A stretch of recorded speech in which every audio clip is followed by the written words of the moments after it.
Alis.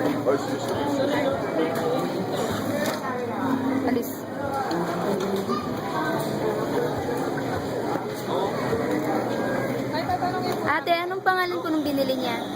Ako. Magkano po yun? Hindi kalahati. Hindi na po siya tumawad. Hindi alam naman yung presyo. Fix na po. Kaya hindi na sila nagtatawad kasi. Mura na naman din. Mura na kasi. Magkano po ba yung puhunan niyo din? Magkano po yung puhunan? Mura namin. Ano? 30. Isang kilo. Tapos magkano niyo po binili? 40 kilo. 10 peso lang sa akin. Okay. Ano, tatanungin? Okay lang ba yung ganun? Okay lang po ba yung ganun na tubo? Medyo maliit lang po yun, di ba? Yung pamasahe niyo pa, putas yung bayad niyo sa pwesto.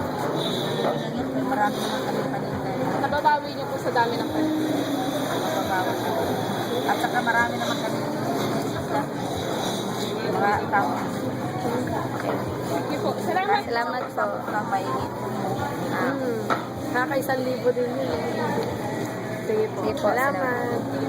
Salamat po, ate.